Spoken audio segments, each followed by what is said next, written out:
Glória ao nome do Senhor.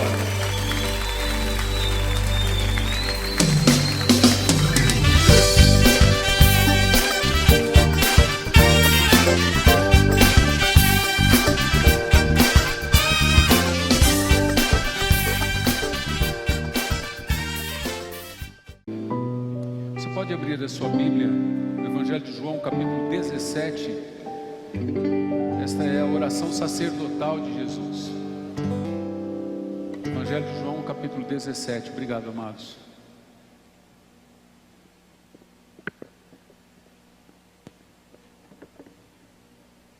Jesus, o intercessor fiel.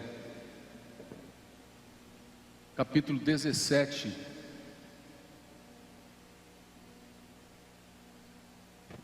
João.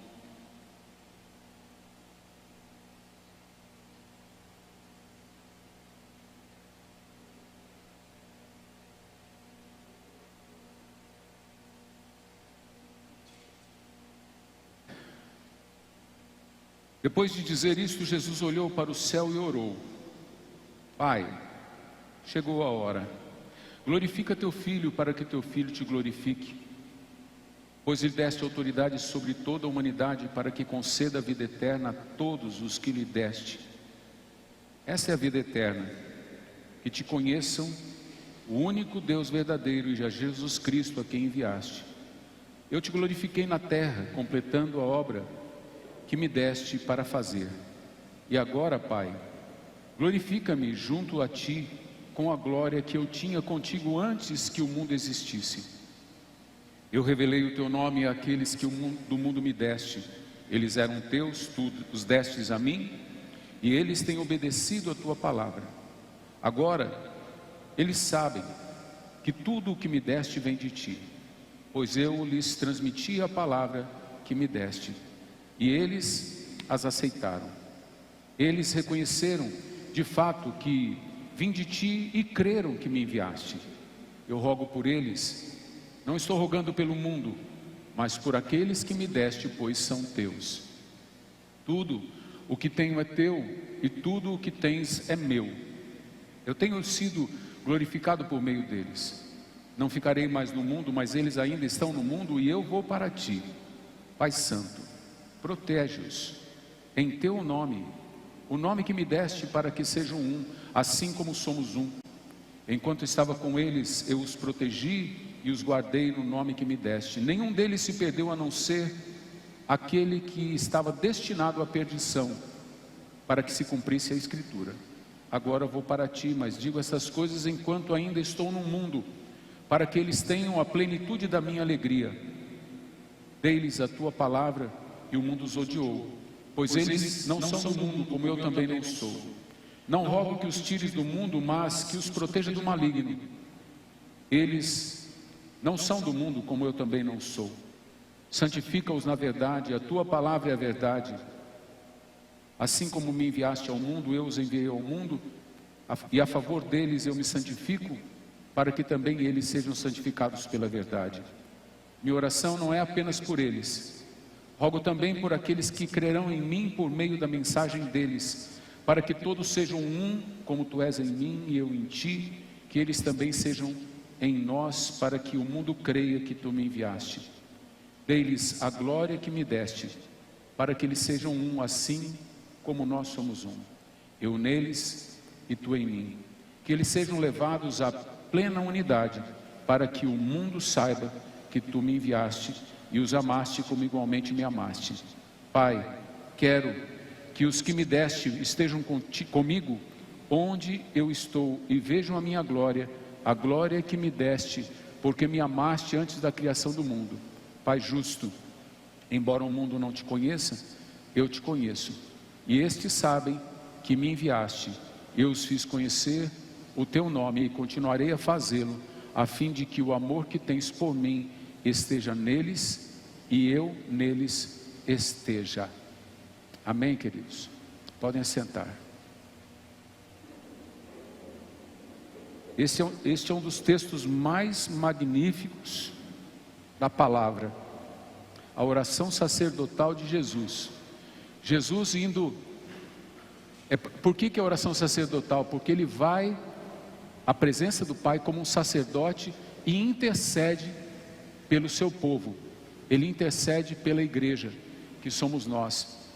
E é interessante que a primeira intercessão que ele faz como sacerdote é por ele mesmo. O sumo sacerdote tinha que fazer isto. Jesus está, na verdade, também cumprindo com um ritual que os levitas tinham. Uma vez por ano, o sacerdote entrava no lugar santíssimo, só que antes de entrar ele fazia um sacrifício por si mesmo. Por quê? Porque se ele entrasse maculado, se ele entrasse com alguma mácula, algum pecado não confessado, algum pecado não extinto pelo sacrifício de um cordeiro, ele morria lá dentro, Deus fulminava ele. Deus não aceita ninguém sujo na sua presença. Esse é um ponto que você e eu precisamos ter muito claro nas nossas mentes. A gente não pode ter um cristianismo mais ou menos, um cristianismo meia boca, um cristianismo faz de conta, um cristianismo vamos que vai dar tudo certo. Não, nós precisamos de um cristianismo justo, de um cristianismo verdadeiro, de um cristianismo baseado na palavra, de um cristianismo de aperfeiçoamento, buscando a perfeição em Cristo Jesus. Então o sumo sacerdote, ele sabia, ele entrava inclusive com uma corda amarrada na cintura, porque se ele não saísse, eles sabiam, ele morreu lá dentro, ele estava em pecado. Eles puxavam ele para fora, para não ficar fedendo, que ninguém ia ter coragem de entrar lá dentro para pegar ele, porque quando ele entrava lá dentro para interceder pelo povo de Israel, a glória de Deus vinha sobre a arca da aliança, a glória de Deus vinha sobre o templo, e o povo ficava com medo, porque quando vinha a glória de Deus, era uma nuvem que pairava sobre o tabernáculo, e era raios, trovões, e não era coisa lá em cima não, era embaixo. A glória de Deus era vista. Tanto é que Moisés um dia, ele entra na presença de Deus, e a intimidade foi tão intensa que ele sai encandecido, ele sai com o rosto brilhando. Só que Moisés, o rosto dele brilhou por causa da glória de Deus, e ele, com o tempo essa glória foi esvanecendo, ela foi diminuindo, e o que ele fez para maquiar? Ele colocou um véu sobre o rosto, para o povo não ver que a glória estava indo embora. A estação Pava está aberta,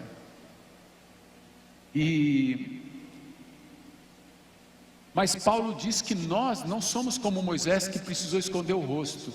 Nós vamos com a glória de Deus brilhando na nossa face, até nos transformarmos na imagem que nós estamos refletindo, porque esse brilho é um reflexo. Então a gente tem que ir caminhando, progredindo, se aperfeiçoando, limpando, confessando e buscando colocar em prática cada dia mais a palavra de Deus na nossa vida, e a cada dia mais intensamente, mais pontualmente, nós precisamos estar rejeitando, abominando o pecado nas nossas vidas. Então Jesus, a semelhança de um sacerdote, ele que não era da ordem sacerdotal de Arão, ele era da ordem sacerdotal de Melquisedeque, ele começa intercedendo por ele mesmo. A gente vai ver nos 5 primeiros versículos que Jesus está pedindo o quê? A glória que ele tinha lá no começo, a glória que encandeceu o rosto de Moisés, a glória que brilha na face daqueles que são fiéis a Deus. Jesus sabia que ia morrer, e ele quer a glória. Não é a glória no sentido de fama, é a glória no sentido de ter o nome exaltado sobre todo nome. Então ele ora: Pai, chegou a hora, glorifica teu filho, para que teu filho te glorifique. Como que um filho vai glorificar o pai se o filho não tem glória? Que mérito há em você se um mendigo te elogia? Mas se um magistrado te elogia, Se diante dos teus julgadores o juiz te elogia, isso é glória. Se a prefeitura municipal, a Câmara Municipal te chama e te dá um título, uma honraria, isso glorifica o teu nome. Ó, fulano de tal recebeu uma placa lá, né? Isso te eleva. Mas Jesus não queria placa de prefeitura. Jesus não queria o bônus de uma assertiva de um magistrado qualquer. Jesus queria o que era dele. Então ele diz: Pai, chegou a hora, glorifica teu filho, para que teu filho te glorifique, pois lhe deste autoridade sobre toda a humanidade, para que conceda vida eterna a todos que lhe deste. E aqui eu queria, irmãos, pontuar isto. Jesus recebeu a autoridade para dar vida eterna para quem o Pai deu a ele. Não vai ter vida eterna para todo mundo. Ela está aberta para todos, mas nem todos a terão. E ele é muito claro nesse texto. Tanto é que mais adiante ele vai interceder pelos discípulos. É a segunda intercessão que ele faz. Então ele fala aqui, no verso de número 2, que ele recebeu autoridade sobre toda a humanidade para conceder vida eterna a todos os que lhe deste, que o Pai deu a ele. Qual é a vida eterna? Que te conheçam como único e verdadeiro Deus e a Jesus Cristo a quem enviaste.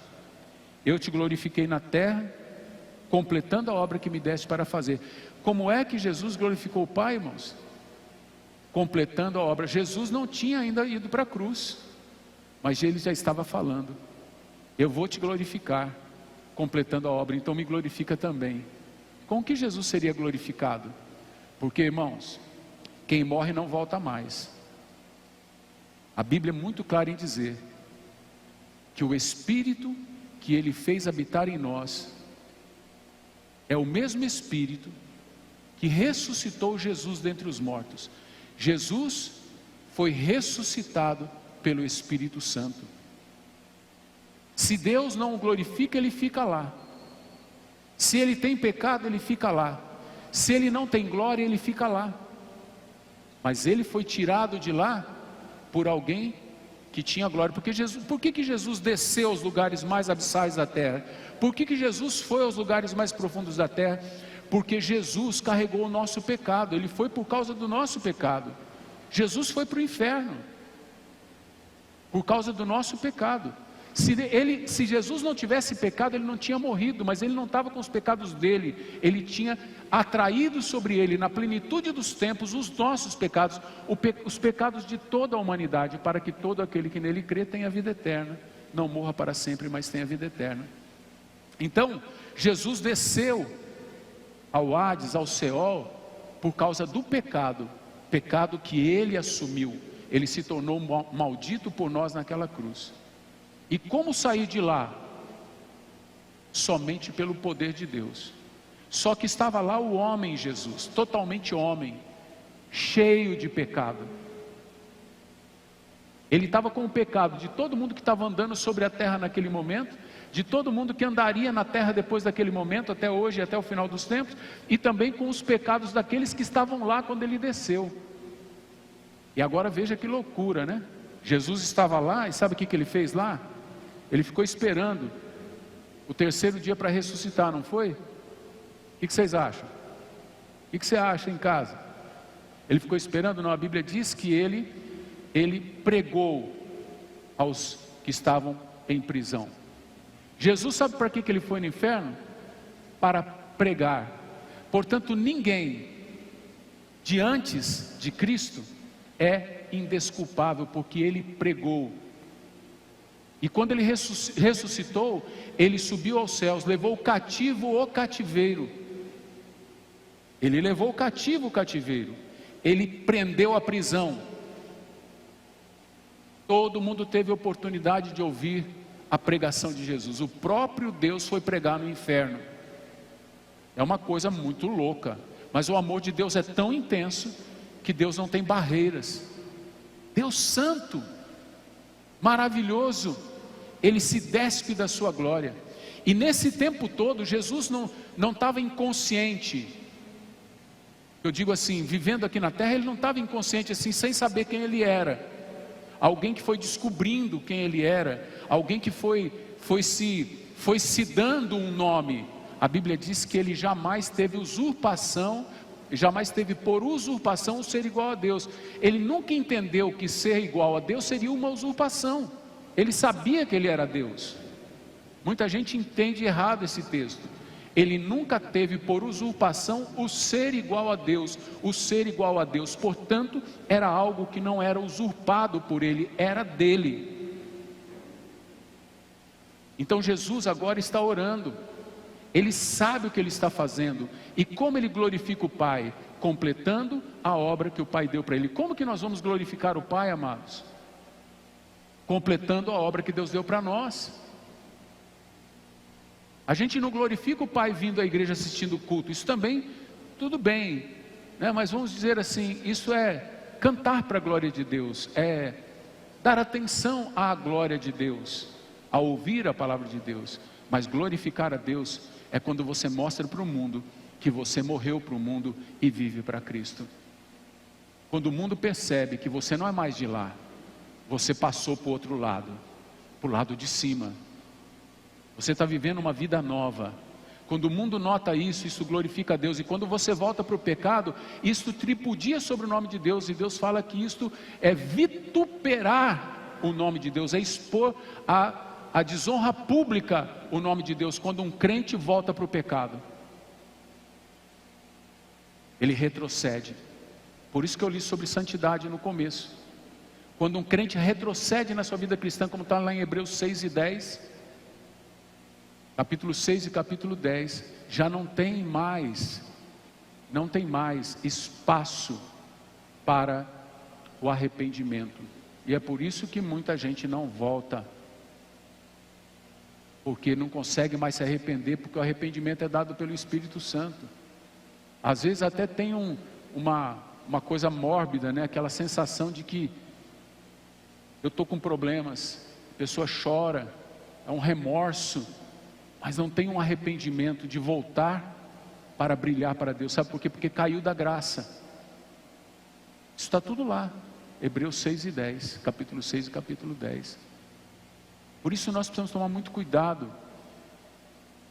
Preste atenção no que Jesus está falando. Ele está intercedendo por Ele mesmo e dizendo: Pai, torna-me a dar a glória que eu tinha lá no começo.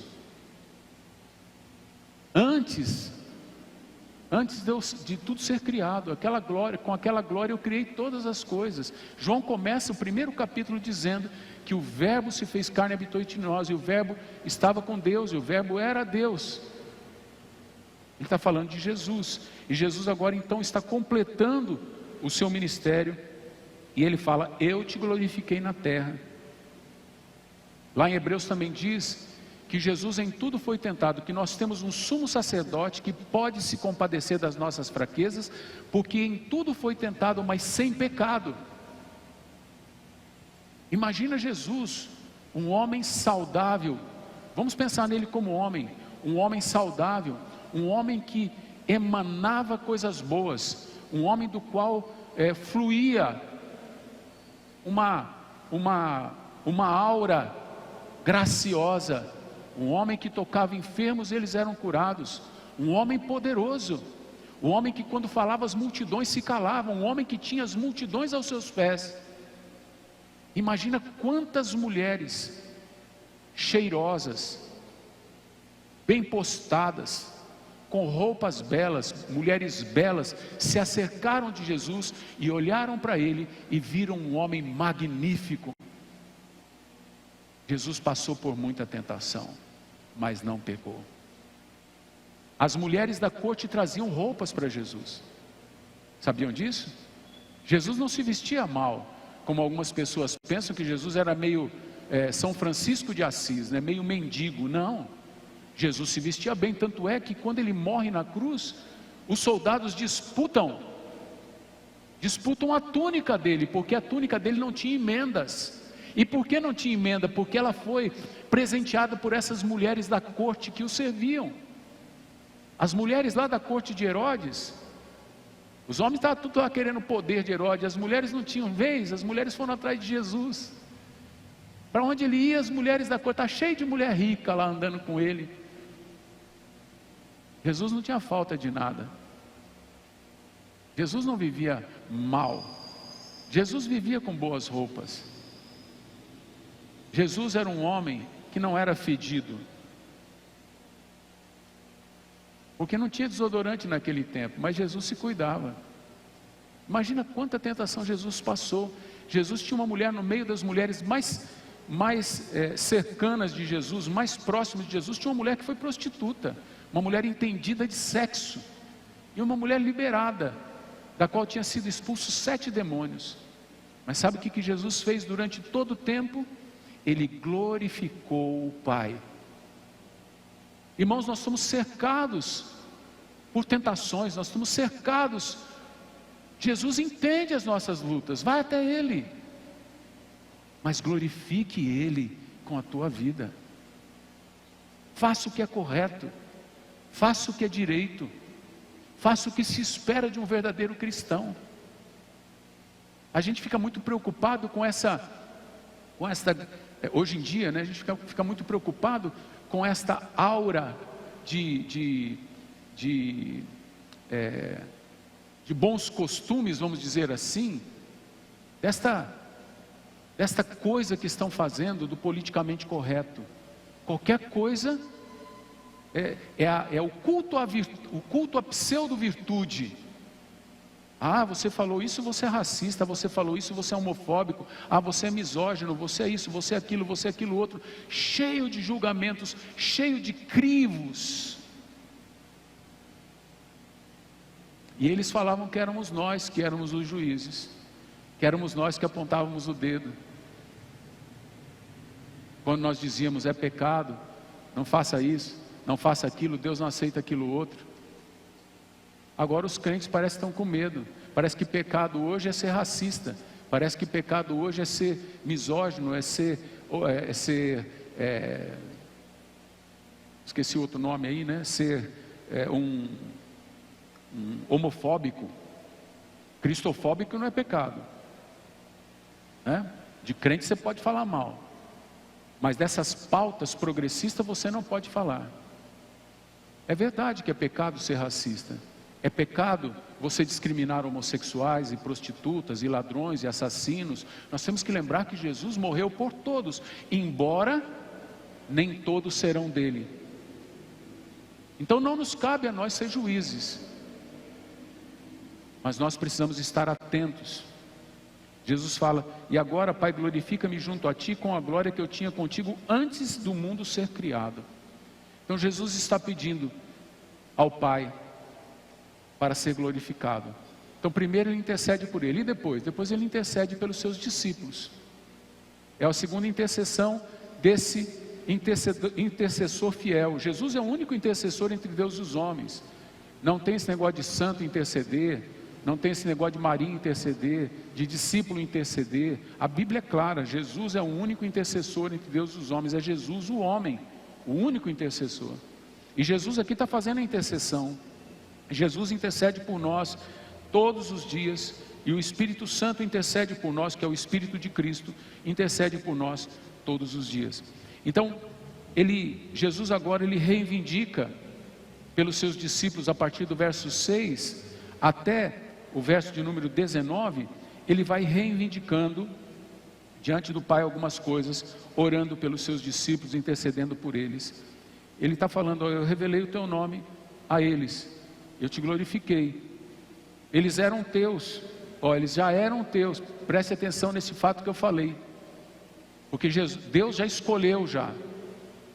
Essa é uma coisa maluca, não pede para eu explicar, mas a Bíblia diz que Deus, aos que de antemão conheceu, também os chamou, e aos que chamou, também justificou. Isso aí é Romanos 8. E aos que justificou, também glorificou. E aos que glorificou, também predestinou para serem conformes à imagem do seu Filho, para que ele seja o primogênito entre muitos irmãos. Então, se você aceitou a Cristo, não é porque você escolheu a Cristo, é porque Cristo te escolheu antes. Por isso ele diz que ninguém me deu para que eu haja de retribuir. Ninguém me amou primeiro para que eu tivesse que amá-lo. Eu os amei primeiro. Ele diz isso: eu os amei primeiro, e ninguém me deu primeiro para que eu haja de retribuir. Então a nossa ida até Deus, na verdade, foi a aceitação de um chamado, essa coisa irresistível. Deus, como Jeremias disse, né? O Senhor me seduziu. Jeremias usa esse termo: o Senhor me seduziu e seduzido estou. Deus nos atraiu, e atraído fomos. E aqueles que não foram, porque tem gente dentro da igreja que não foi atraído por Deus, e esses são os traidores, né? Aqueles que traem. Eles não foram atraídos por Deus, eles estão no meio, porque no meio do trigo tem joio também. Então você precisa verificar: o que você faz aqui? Você está aqui por causa de Cristo, ou você está aqui por causa de você? Como assim, pastor? Porque muita gente vai à igreja por causa de si mesmo. Eu vou à igreja para me salvar, eu vou à igreja porque eu preciso estar com Deus, eu preciso ser de Deus, eu preciso melhorar para Deus me aceitar, eu preciso dar meu dízimo, porque afinal de contas eu preciso de alguma forma retribuir para Deus. Como que você vai retribuir algo tão grande com dinheiro? O dinheiro não é para Deus, o dinheiro é para a casa de Deus, não é para Deus não. Deus não precisa disso aí não. Deus não precisa do dízimo que eu dou não. A igreja que precisa, é para haver mantimento na casa de Deus. Então a gente confunde as coisas. A gente tem que vir à igreja por causa de Deus, porque a gente foi atraído. Eu estou lá porque eu amo Jesus. Eu vou à igreja porque eu quero dar o meu melhor para aquele que me amou primeiro. Eu gosto muito de uma ilustração.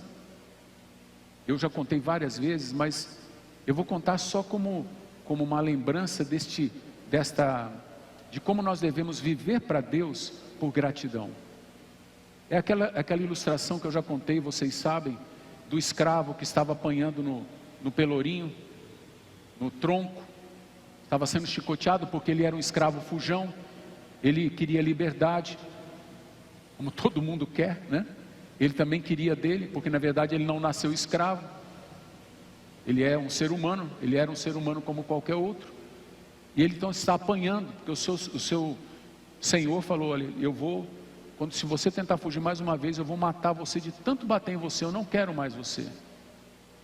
E ele então está lá sendo cortado de chibata, quando chega o vizinho, que também era senhor de escravos, e o vizinho chega e vê aquela cena horrorosa, aquele homem sendo despedaçado pelo chicote, e o vizinho então cumprimenta o seu vizinho, e diz: por que você está fazendo isso com esse homem? Ah, porque eu paguei uma fortuna por ele, você vê o tamanho dele, mas não serve para nada, ele só quer fugir. A hora que ele fica curado das feridas, ele foge. Aí toca botar os capatazes atrás, e aí eu gasto um dinheiro tremendo para recuperar ele. Aí eu bato nele para ele aprender, ele fica bom, ele foge de novo. E eu falei para ele a última vez: se você fugir de novo, eu vou matar você de tanto bater. Aí o vizinho então disse: já que você vai matar ele, por que você não vende ele? E o senhor daquele escravo disse: mas quem vai querer comprar um escravo fujão? Ele falou: eu compro, põe preço em cima que eu compro. E ele colocou um preço, e o vizinho pagou o preço, foi lá, mandou tirar ele daquele pelourinho. Eu me vejo naquele pelourinho. Sempre que eu conto essa história, eu me vejo lá, e vejo Jesus entrando na presença de Satanás e pagando um preço por mim. E então aquele senhor chega para aquele homem que está, aquele escravo, e fala para ele: vamos embora. Olha, aqui está a tua carta de alforria, você está liberto, eu paguei o seu preço. Pode ir embora. Você não queria ser livre? Agora você é livre.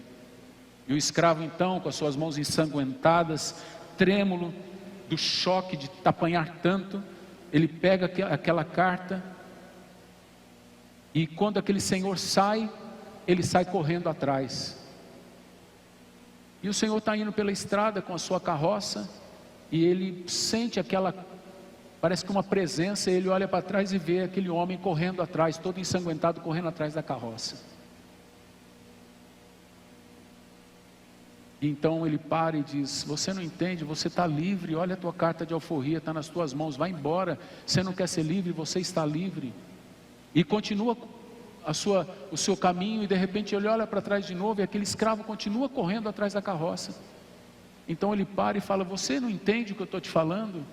O escravo diz: eu entendo. Então por que você vai embora? Você não é livre agora? Ele falou: eu sou livre. Então por que você não vai embora? Ele falou: porque agora eu quero servir aquele que me amou, aquele que me libertou. Agora eu estou livre para fazer o que eu quero, e eu quero servi-lo. Eu me vejo como aquele escravo, correndo atrás de Jesus e dizendo: me deixa servi-lo, porque o Senhor me amou e me tirou daquele tronco, o tronco da morte, sendo chicotado pelo pecado todos os dias. E hoje eu quero servi-lo, porque eu te amo, porque eu sou livre para servi-lo. Agora eu sou escravo do amor, eu sou escravo da justiça, não mais escravo do pecado. Irmãos, enquanto nós não nos percebermos assim, nós ainda não respondemos o chamado com um verdadeiro sim.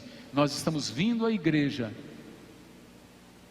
para conseguir o nosso lugarzinho, mas quando entendemos que o nosso lugar foi conquistado com sangue, não com o nosso, mas com o dele, do Senhor Jesus, nós vamos viver com gratidão. Aí vamos fazer com gosto, aí nós vamos adorar com gosto. Aí não vai precisar o Emerson falar: canta igreja, vamos lá igreja, adora, bate palmas. Os irmãos começar a bater palma aqui, gritar de alegria, porque os irmãos sabem que estão na presença daquele que os amou com tanta força, que ele deu a sua vida. Então Jesus vai interceder pelos seus discípulos e fala: eu revelei teu nome àqueles que me destes, eles eram teus, e o Senhor deu a mim, e eles têm obedecido a minha palavra. Por isso ele disse lá no capítulo 14, lembram-se disso? Aquele que me ama, obedece a minha palavra. Ah, irmãos, eu vejo quanto crente obedecendo os seus desejos. Eu tenho direito. Você sabia que nós não somos livres, né? Sabia ou não? Nós não somos livres, nós somos escravos. Você sabia ou não? Você só optou para mudar de mão. Você era escravo do pecado e você escolheu ser escravo da justiça. Mas Deus não nos trata como escravos, Deus nos trata como amigos. Mas não é porque Ele nos trata como amigos que nós deixamos de ser escravos. O que é um escravo? É aquele que não pertence a si mesmo, ele pertence a um Senhor. Você não chama Jesus de Senhor? Então você abriu mão dos seus direitos. Porque Satanás, ele joga sujo, ele fala: você tem direitos, você tem direito a ser feliz, você tem direito a ser próspero, você tem direito a fazer da sua vida o que você quer. Você não trabalhou, você não ganhou, você tem direito a fazer com o seu dinheiro o que você quer. Tem não. Deus poderia ter te fulminado há muito tempo, Deus tem te preservado, inclusive deu a salvação para você. Você agora tem deveres. Escravos não têm direitos, escravos têm deveres. E aqui está a diferença do cristão e o pseudo-cristão. O pseudo-cristão não gosta dessa mensagem que eu estou falando agora, porque essa mensagem vai contra esse ativismo que tem no mundo, de achar que o homem é livre. Ninguém é livre. Ninguém é livre, nem mesmo quem mora numa hiperdemocracia é livre. Ninguém é livre. Agora, nós fomos libertos de tal forma que um dia nós vamos escapar. O arrebatamento é um escape. Nós vamos escapar, nós vamos sair para cima, nós vamos ser retirados daqui. E sabe o que nós vamos fazer no céu? O que a nossa alma anseia. Porque a tua alma não anseia por sexo, a tua alma não anseia por poder, a tua alma não anseia por prestígio, a tua alma não anseia por glamour, a tua alma não anseia por dinheiro, a tua alma não anseia por boas comidas, bons restaurantes, bons hotéis, boas praias. Isso quem anseia é você. Na verdade, o teu espírito, eu estou falando alma não, mas é o teu espírito não anseia por essas coisas. O teu espírito anseia por uma coisa. O teu espírito, se você é de Cristo, o teu espírito tem saudade de Deus, porque o teu espírito pertence a Deus, e o teu espírito anseia por glorificar a Deus. Glorificar a Deus é como abrir janelas de oásis na nossa vida. Por isso que quando a gente vem ao culto, se a gente realmente abre o coração e adora, como alguns fizeram, espero que todos tenham feito, mas eu sei que talvez nem todos fizeram, mas alguns fizeram, pelo menos eu sei que alguns fizeram como eu. Nós estávamos adorando aqui e eu perdi noção do tempo. Por mim aqui eu ficava só adorando, porque é como abrir uma janela, um oásis, uma janela de graça. Eu simplesmente fico na presença de Deus, eu não percebo o tempo, eu não lembro das dores, eu não lembro das dificuldades, eu não lembro das lutas, eu não lembro das tensões, simplesmente eu adoro. Eu estou em conexão direta com o Criador, céu e terra conectado, coisa tremenda. Então ele ora pelos seus discípulos dizendo: eles eram teus e o Senhor me deu, e eles são obedientes à palavra, e eles sabem que tudo o que me deste vem de ti. Consciência que os discípulos a foram adquirindo. E Jesus então vai no verso 9 dizer: eu rogo por eles. Vê que não é uma oração pura e simples, é um rogar, é um pedir insistentemente, é um pedir como se fosse com uma dor no coração, compulsivamente, com uma compulsão, interior. Ele fala: eu não estou rogando pelo mundo.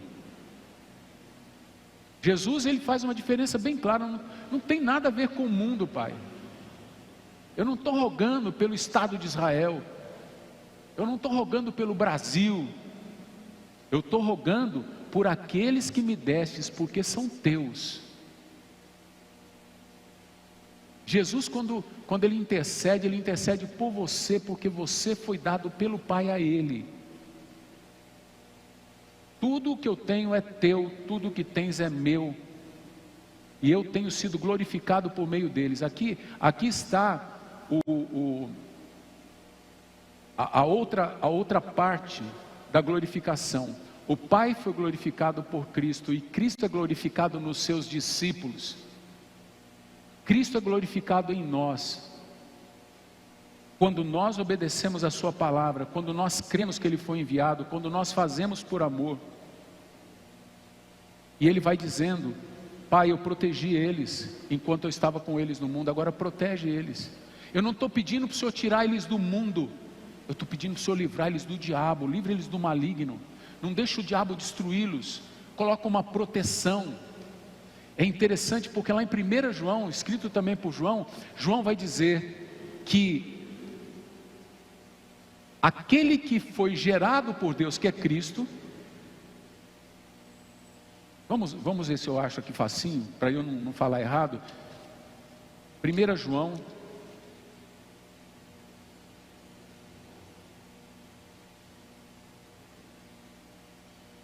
capítulo 5,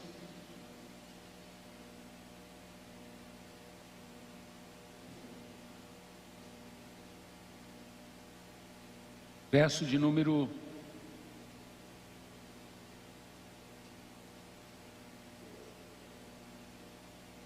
18. Sabemos que todo aquele que é nascido de Deus não vive na prática do pecado. Aquele que foi gerado por Deus o protege, e o maligno não lhe toca. Olha só o que ele está dizendo: todo aquele que é nascido de Deus não vive na prática do pecado. Em outra tradução está: ele não está no pecado. Em outra tradução está que ele não peca. Porque esse verbo ele é conjugado no grego no tempo perfeito. Nós não temos em português. Então, quando alguém falava no perfeito, ele falava como se fosse no gerúndio, né? Tendo uma ação continuada. Ele não pecando, ele não vive pecando, ele não tem uma ação continuada. Como nós não temos esse tempo verbal, ele é substituído pelo gerúndio. Então, o que ele está dizendo aqui, não é que o crente não peca. Tem alguém que tem a tradução que ele não peca? Aí? Tem alguém que tem essa tradução? Aquele que é nascido de Deus não peca?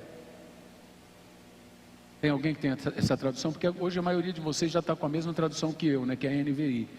Mas eu desconfio que essa é a revista corrigida ou a revista atualizada, que diz que não peca. Então assim, ele não peca, né? Então assim, uma pessoa mente, isso é pecado? É pecado. Mas o mentiroso não é uma pessoa que mente, ele é uma pessoa que ele vive mentindo. Então esse não conhece a Deus. O crente pode mentir em algum momento? Ele pode, por medo, por alguma coisa, ele acaba mentindo. Mas o que ele faz? Ele confessa e deixa o pecado. Ele não é um mentiroso, ele não é um compulsivo mentiroso. Fofoca é pecado? É pecado. Às vezes a gente comete o erro de fazer uma fofoca, contar o que é da vida do outro para um terceiro, a gente comete. Mas aquele que vive fofocando é um fofoqueiro. Ele tem sobre ele uma tarja, fofoqueiro. Esse está praticando o pecado, esse não conhece a Deus. Um crente pode cair na cilada de fazer uma fofoca? Pode. Mas ele confessa e deixa. Ele não vai ficar pecando, né? Não vai fazer disso uma prática. Isso vale para todos os pecados. Então, ele diz: sabemos que todo aquele que é nascido de Deus não, e no grego está não peca, tá? Eu tenho aqui, né?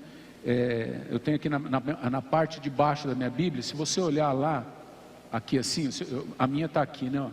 Se eu olho aqui, ó, verso 18: sabemos que todo aquele que é nascido de Deus não está no pecado. Tem uma letrinha aí perto do não está em pecado? Tem uma letrinha na sua Bíblia? Você tem uma letrinha aí? Tem? Tem. Agora vai lá embaixo, no rodapé.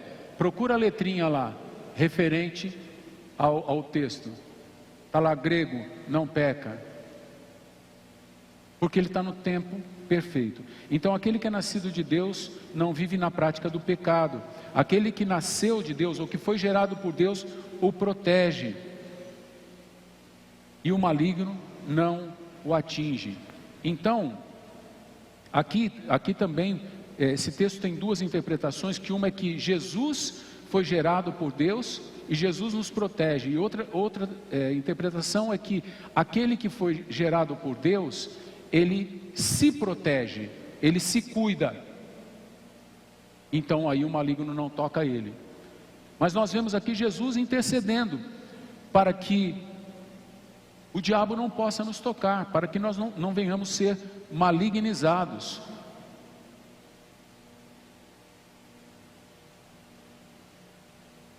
E ele fala: dê-lhes a tua palavra, verso 14, e o mundo os odiou, pois eles não são do mundo, como eu também não sou. Irmãos, não tente fazer com que as pessoas, com que a estrutura do mundo goste de você. Saiba o seguinte: você vai ser odiado, e todo aquele que quiser viver piedosamente em Cristo Jesus será perseguido. Se você quiser ser amigo de todo mundo, saiba que a Bíblia diz que aquele que é amigo do mundo se torna inimigo de Deus. Então como que eu vou fazer, pastor? Você vai proteger-se a si mesmo, fugindo do pecado. Então, por que o mundo não gosta da gente? Eu vejo no Facebook pessoas mentindo, pessoas falando coisas lá, às vezes a gente contesta, a pessoa fica louca, crente, evangélico, fica doido. Como assim, pastor? O senhor é um homem de Deus falando isso? Mas é justamente porque eu sou um homem de Deus que eu estou falando isso. Ah, mas eu acho que Deus, o que você acha não me interessa. O seu achômetro não vale nada. O que vale é o que Deus fala. O que eu acho vale nada, irmãos. Meu achômetro não vale nada. O que vale é o que está escrito, o que está registrado. Então, ele pede uma coisa para o Pai, verso 17: santifica-os na verdade. Qual é a verdade? Verso 17: como é que o crente vai ser santificado? Como é que o crente vai ser santificado, irmãos? No achismo? Onde? Na palavra. Santifica-os na verdade, a tua palavra é a verdade. E Jesus fala uma coisa interessante: o Senhor me enviou ao mundo, Pai, e eu estou enviando eles. Fomos enviados assim como Jesus foi enviado, nós também. Qual foi o final da vida de Cristo? Uma cruz. Este é o final da nossa vida, irmãos. Ou tem cruz para nós, ou não tem nada. Se você quiser viver o céu aqui, então deixa eu te falar uma coisa para você: a semente que caindo na terra não morrer, ela não produz fruto, ela simplesmente vira pó. Tem que morrer para o mundo.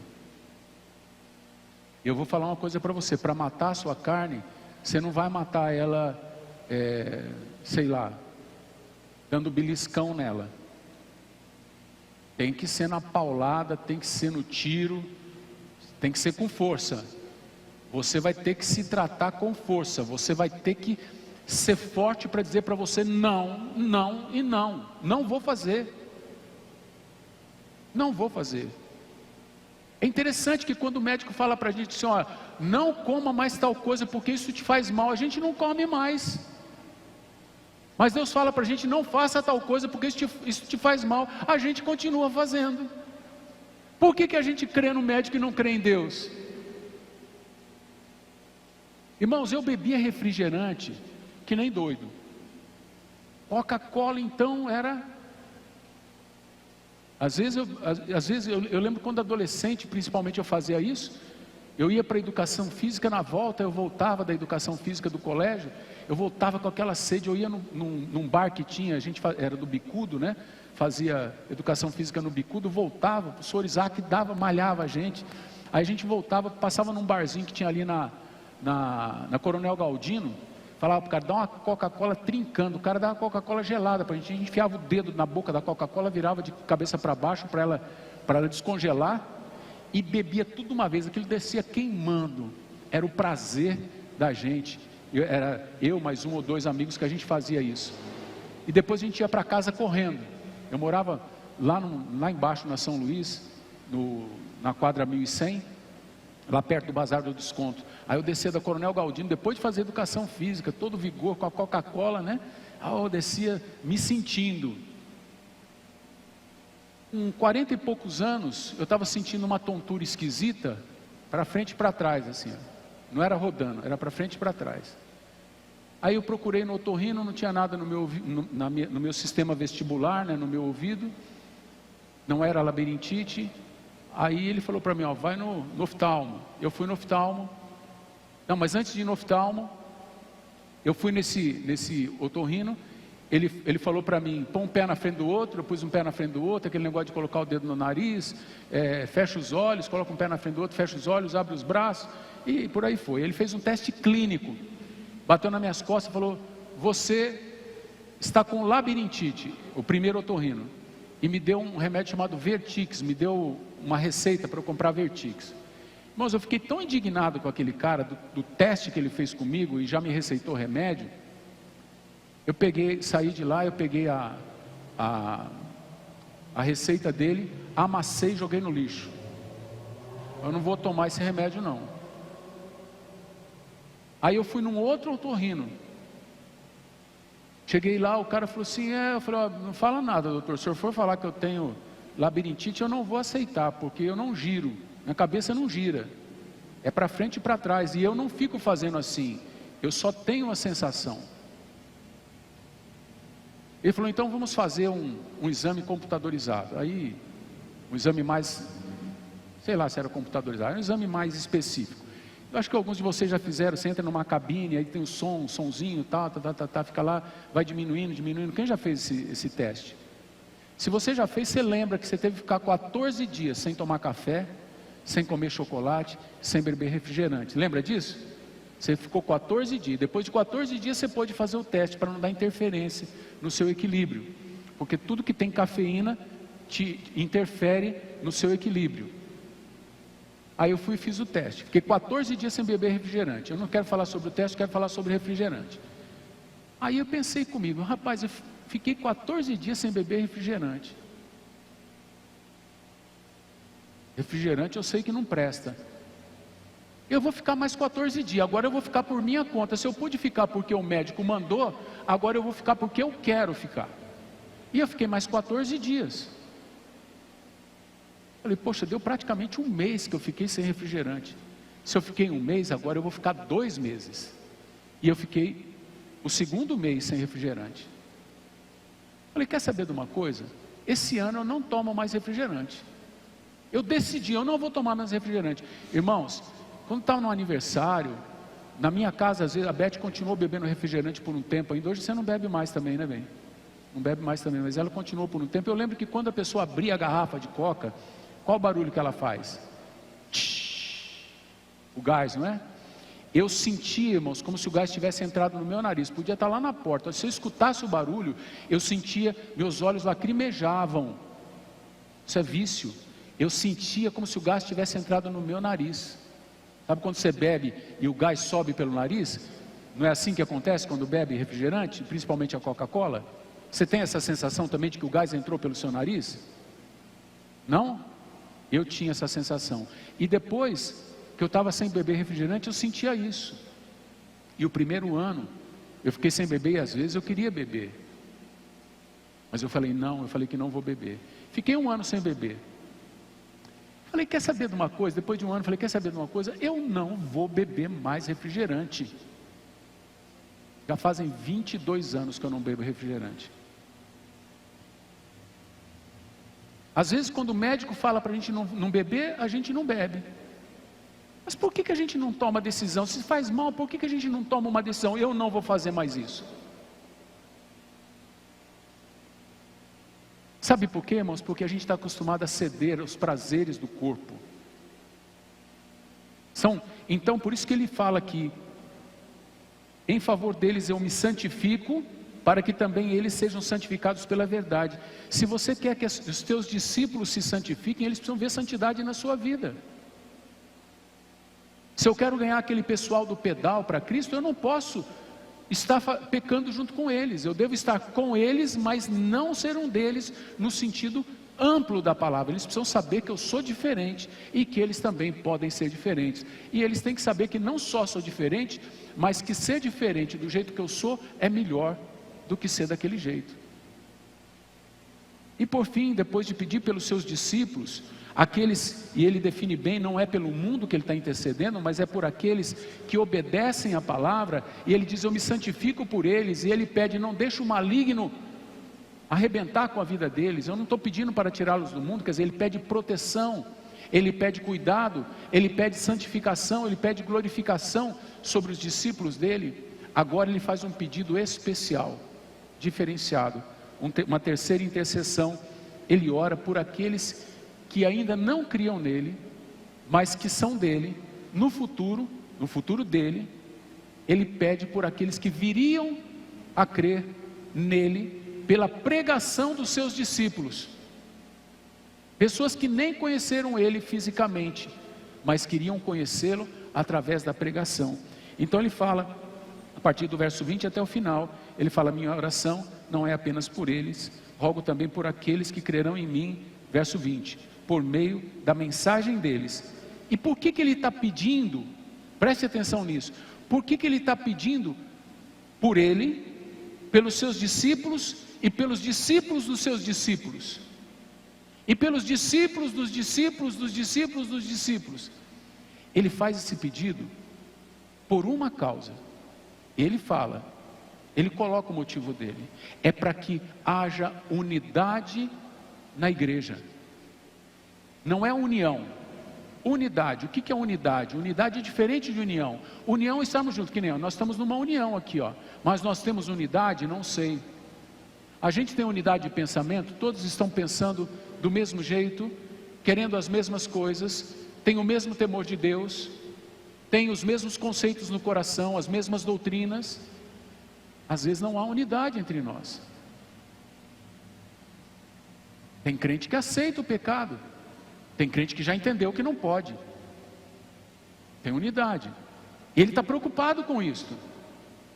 Ele está preocupado não só que o maligno toque, mas ele está preocupado que a malignidade se assenhore dos seus discípulos. Então ele diz: minha oração não é apenas por estes, rogo por aqueles, também por aqueles que crerão em mim, por meio da mensagem deles, que somos nós também, para que todos sejam um. Para que todos sejam um, Pai, como tu és em mim e eu em ti. Olha que unidade maravilhosa, perfeita. Que eles também estejam em nós, para que o mundo creia que tu me enviastes. O final de tudo é para que o mundo creia. Por que o mundo tem dificuldade de crer naquilo que os evangélicos pregam? Porque os evangélicos pregam com uma boca e com o corpo eles fazem outras coisas. Não são todos, mas a quantidade de evangélico picareta por aí é tremenda, e o mundo fica olhando aquilo e falando, como Gandhi dizia para o missionário que estava pregando para ele: olha, os teus atos falam tão alto que eu não consigo ouvir o que você fala. O que ele queria dizer? Você está falando uma coisa, mas não dá para crer naquilo que você está falando, porque o que você faz é totalmente diferente. Onde está a santidade aqui, o dever da santidade, né? Então ele fala assim: dê-lhes a glória que me deste. Nós temos a glória de Deus. Irmãos, o valor não está no vaso, mas está no tesouro que está dentro do vaso. Qual é o tesouro? É o Espírito Santo. Dê-lhes a glória que me deste, para que eles sejam um, assim como nós somos um. Unidade. Eu neles e tu em mim, que eles também sejam levados à plena unidade, para que o mundo saiba que tu me enviaste e os amaste como igualmente me amaste.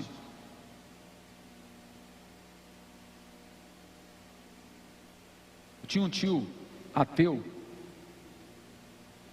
muito interessante esse caso. E um dia ele estava na casa do meu pai, e ele sempre ele queria dar um beliscão no meu pai, no sentido, ele sempre queria dar uma pegada no meu pai, para magoar meu pai, porque meu pai era crente. E um dia ele exacerbou, ele foi além da conta. E meu pai falou para ele: qual é o teu problema? Qual é o teu problema?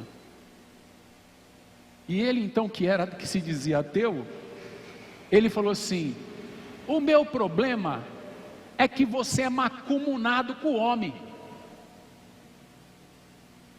É um ateu falando.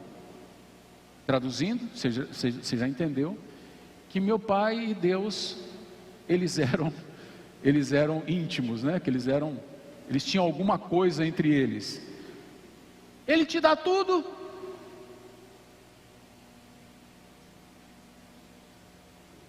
Ele era ressentido com o fato do meu pai ser um homem abençoado.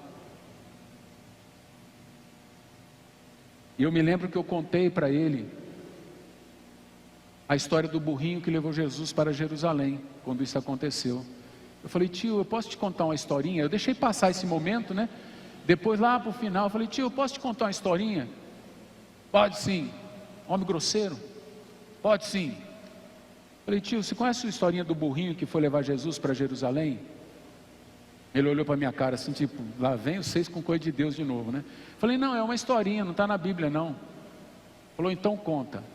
Falei: o burrinho foi levar Jesus para Jerusalém, e ele foi todo feliz para lá. Quando chegou na porta de Jerusalém, ele viu aquela multidão espalhando os mantos no chão, para ele pisar em cima, palmas, né, folhas de árvore, as pessoas balançando e gritando e tal. E depois que ele leva Jesus até Jerusalém, soltam ele e ele volta para casa, todo faceiro, para ter uma conversa com a mãe dele. Ele então diz para a mãe: mamãe, eu encontrei o meu lugar. E a mãe dele falou: é, filho? E onde é o seu lugar? Ele falou: em Jerusalém. Por quê, filho? Sabe o que acontece, mãe? Em Jerusalém eu vivi um momento que eu nunca vivi na minha vida. Eu entrei em Jerusalém, mãe, Você devia ver a multidão aplaudindo, gritando, era uma festa, era manto pelo chão, as pessoas chacoalhando aquelas folhas de palmeira, e eu fiquei entusiasmado com aquilo, mas eu tinha até vontade de dar uns pinotezinhos lá, mas Jesus estava em cima de mim, eu para não derrubar ele, eu não fiz. Mas mãe, eu estou entusiasmado, eu vou voltar para lá é o meu lugar, lá é o meu lugar, lá é o lugar da fama, lá é o lugar do glamour, lá é o meu lugar. A mãe falou: não faça isso, filho, você está enganado. Não, mãe, isso é conversa de velho, você está ultrapassada, que você viveu só aqui, você não sabe o que é Jerusalém, mãe, a cidade grande. Filho, não faça isso, eu vou fazer e acabou. E ele então pegou a trouxinha dele e foi para Jerusalém. Chegou na porta de Jerusalém, eu contando isso pro meu tio, chegou na porta de Jerusalém, tio, ele olhou para cá, olhou para lá, ninguém para receber ele. Começou a cair na consciência dele uma frustração. Ele começou a pensar: por que ninguém está me observando? Eu sou o burrinho que levou Jesus para Jerusalém, mano, é comigo, é nós, parça. Como que esse povo não liga para mim? Então ele começou a dar uns escoiciar, a zurrar, né? Fazer o som de jumento, começou a zurrar, e aí um lá tacou uma pedra nele: fica quieto, seu animal, e tacou uma pedra nele: seu imbecil, fica quieto, e jogavam pedra nele, e ele começaram a machucar ele, e ele saiu correndo e voltou para casa. Chegou em casa com a orelhinha baixa, rabinho entre as pernas, todo triste. Mãe, você me recebe de volta em casa? A mãe falou: claro, filho, claro. Eu te disse, não te disse, filho? Sempre é assim, né? A mesma história, né? Eu te disse. A coisa o mais ruim é ouvir essa frase: eu te disse, não te disse? Ele falou: é, mãe, você me disse. O que aconteceu, filho? Mãe, cheguei lá, e ele contou toda a história para a mãe. A mãe falou: filho, você tem que aprender uma lição. Qual é, mãe? Filho, preste atenção, sem Jesus você é apenas um burrinho. Eu olhei para o meu tio e falei: entendeu, tio? Ele falou: o quê? O que a mãe do burrinho falou para o burrinho: sem Jesus você é apenas um burrinho. Ele ficou me olhando, sabe aquela vontade de pegar o outro pelo pescoço? Ele ficou me olhando e falou: o que você quer que eu entenda? Que o senhor sem Jesus é apenas... Ele falou: é, um burro. Eu falei: isso foi o Senhor quem disse. Jesus está pedindo aqui, irmãos, que a gente seja para que o mundo creia, que a gente pare de achar que a gente é alguma coisa. A gente, como igreja, a gente precisa andar numa só fé, numa só doutrina. Doutrina, quando eu falo doutrina, eu estou falando dos preceitos da palavra. A gente precisa se apegar a isso. Não tem: eu penso, eu acho. Aí chega alguém que é mais amigo, fala para a gente assim: mas eu estou fazendo isso porque eu acho que isso. Eu vou fazer aquilo porque eu entendi, eu estudei em tal lugar lá e vi aquilo. Meu querido, para com isso. Você crê na palavra, que a palavra de Deus é verdade? Aquele que me ama, guarda a minha palavra. Se você ainda não tomou essa posição, você precisa tomar, meu irmão. E eu oro para que você tome esta decisão.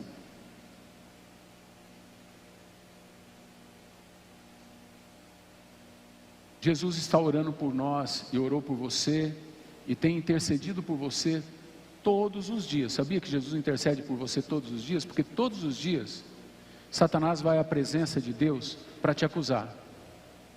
Todos os dias Satanás vai à presença de Deus para te acusar.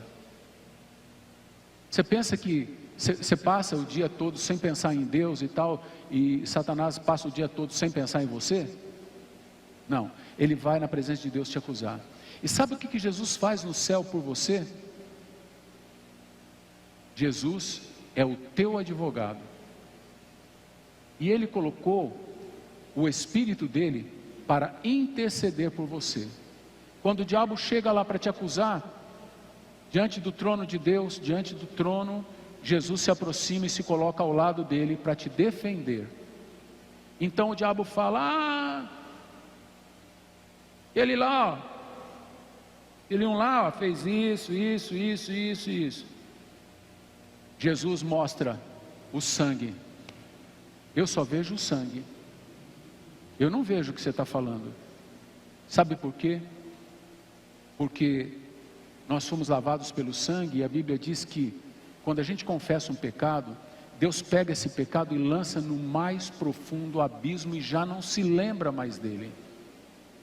A gente é literalmente perdoado, arquivado o processo. O diabo vai lá cheio de acusações, e o Pai, a hora que ele olha para nós, porque nós somos colocados diante de Deus, como quem é colocado um filme lá, o Pai olha para nós e o que ele vê? Ele nos vê através de Jesus Cristo. Entre nós e o juízo tem Jesus. Ele vê o sangue. Nada sem o sangue. Eu queria que o grupo subisse aqui para a gente cantar essa música. Vocês lembram dela? Eu não lembro qual, eu só lembro do Nada Sem o Sangue. Lembra dela, Tiago? Não? Então toca outra.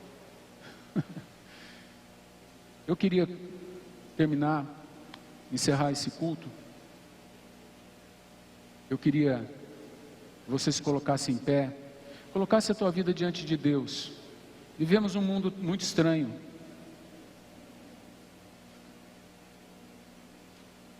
Caminhamos para um abismo, como mundo. Nós estamos caminhando para uma situação muito ruim. E há uma grande sabotagem no meio da igreja evangélica.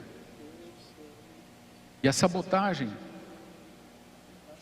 ela vem através dos próprios crentes e às vezes dos pastores. E agora tem medo de falar o que tem na Bíblia.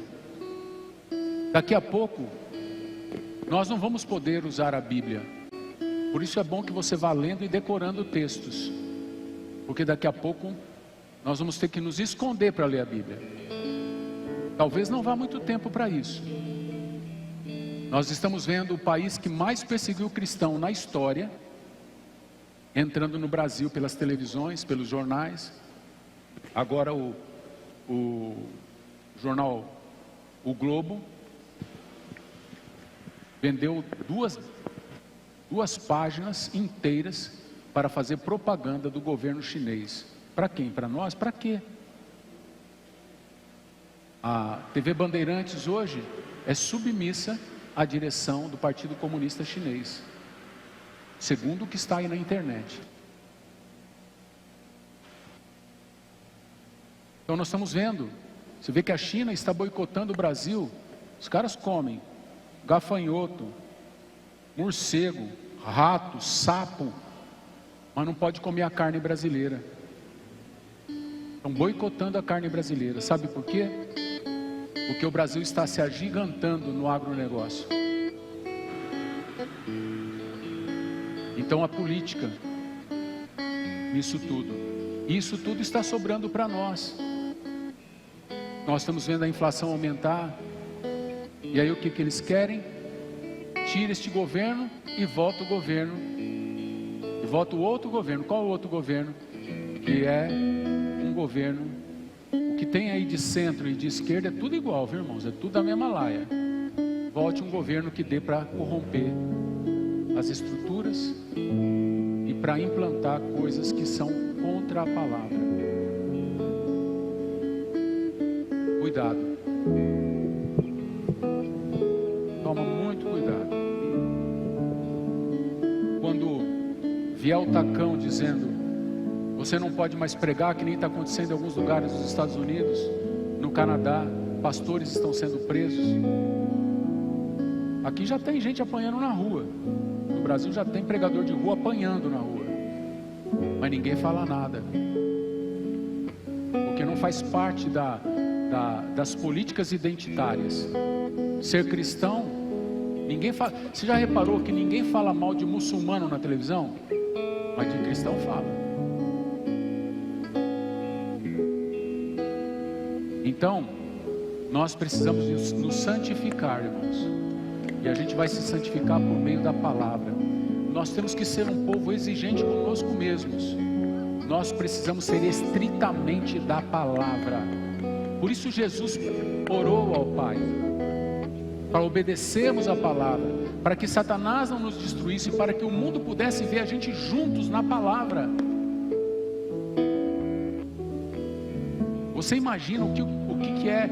Você sabe como cresceu o islamismo nos Estados Unidos? Você sabe como cresceu? Ele não cresceu por causa das mesquitas. As mesquitas vieram depois. Ele cresceu porque pessoas começaram a se converter ao islamismo dentro das prisões. Você não tem ideia do que um homem cheio do Espírito preso pode fazer. A cadeia treme. Lembra de Paulo e Silas? Carcereiro se converte. A hora que eles começarem a prender cristãos, vocês vão ver gente se convertendo para todo lado. Cristãos de verdade, que não vão se corromper na prisão.